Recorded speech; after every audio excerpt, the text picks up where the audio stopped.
महाराष्ट्र सरकार को कंगना पर ध्यान देने के बजाय किन चीजों पर ध्यान देना चाहिए था, वो आज हम आपको बताना चाहते हैं और अदालत ने भी उनसे यही पूछा है।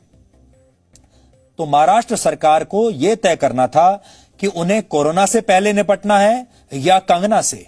एक तरफ कोरोना से निपटने की बात हो रही है, लेकिन वो कंगना में समय बर्बाद कर रहे हैं। महाराष्ट्र में कोरोना वायरस से संक्रमित मरीजों की संख्या इस समय 10 लाख पार करने को है। 10 लाख। देश में कोरोना संक्रमण के मामले में महाराष्ट्र पूरे देश में पहले नंबर पर है, नंबर 1 पर। आज जब हम ये बात कर रहे हैं उस समय लगभग 2.5 लाख मरीज या तो अस्पतालों में हैं या फिर अपने घरों में पड़े हैं महाराष्ट्र में। महाराष्ट्र के दूसरे सबसे बड़े शहर पुणे में कोरोना वायरस के लगभग 2 लाख केसेस सामने आ चुके हैं। पुणे में हालत बहुत खराब है। मुंबई में भी मरीजों की संख्या 1.5 लाख से ज्यादा हो चुकी है। ऊपर से बारिश के इस मौसम में मुंबई की सड़कों का बहुत बुरा हाल है। मुंबई में जो लोग रहते हैं, जो इस समय मुंबई के लोग हमें देख रहे होंगे, वो समझते होंगे कि मुंबई की हालत इस समय क्या है।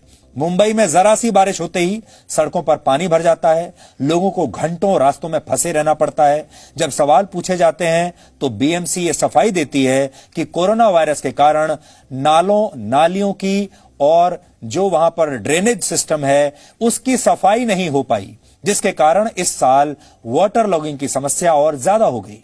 मुंबई एक ऐसा शहर है जहां फुटपाथ से लेकर पार्क तक की सरकारी जमीनों पर हर जगह, हर कॉलोनी में अवैध कब्जे हैं। सड़कों पर अवैध कब्जे हैं, पार्कों पर, फुटपाथ पर, जहां देखें आप अवैध कब्जे हैं। लेकिन इन अवैध कब्जों पर महाराष्ट्र सरकार की नजर नहीं गई। इन्हें खाली कराने की कोई कोशिश नहीं की जाती। नजर गई तो कंगना के मकान पर। अकेले मुंबई एयरपोर्ट की लगभग कई एकड़ जमीन पर आज भी अवैध कब्जा है और वहां पर झुग्गियां बनी हुई हैं। मुंबई की ज्यादातर समस्याओं के लिए इन दिनों बीएमसी का एक ही जवाब होता है कि लॉकडाउन के कारण काम बंद है। यह हालत तब है जब बीएमसी इस देश की सबसे पैसे वाली नगर महापालिका है। इसका बजट लगभग 34,000 करोड़ रुपए का है। यह देश के कई छोटे छोटे राज्यों से भी ज्यादा है। लेकिन जब कंगना रनौत का मामला आया तो पूरी महाराष्ट्र सरकार और बीएमसी सक्रिय हो गई। कंगना के दफ्तर में अवैध निर्माण का नोटिस देने के 24 घंटे होते ही बीएमसी का पूरा दस्ता बुलडोजर लेकर पहुंच गया। इस कार्रवाई पर महाराष्ट्र सरकार के बड़े नेताओं की पूरी नजर थी। ऐसे में बड़ा सवाल यह है कि महाराष्ट्र सरकार की लड़ाई आखिर है किससे? कोरोना से है या कंगना से है? कंगना पर इतनी फुर्ती दिखा रहे हैं और कोरोना के मामले में कुछ नहीं। कंगना रनौत से महाराष्ट्र सरकार की लड़ाई राजनीतिक थी, जिसे राजनीतिक तरीके से, लोकतांत्रिक तरीके से लड़ा जा सकता था।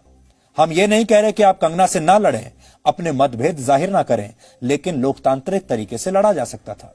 महाराष्ट्र सरकार ने शुरू से ही इसे अपनी नाक का सवाल बना लिया, प्रतिष्ठा का प्रश्न बना लिया। शुरुआत शिवसेना के नेताओं ने की। पहले उन्हें मुंबई न आने की धमकी दी गई कंगना को, और आज उनके दफ्तर पर बुलडोजर भेजकर हिसाब चुकता कर लिया गया।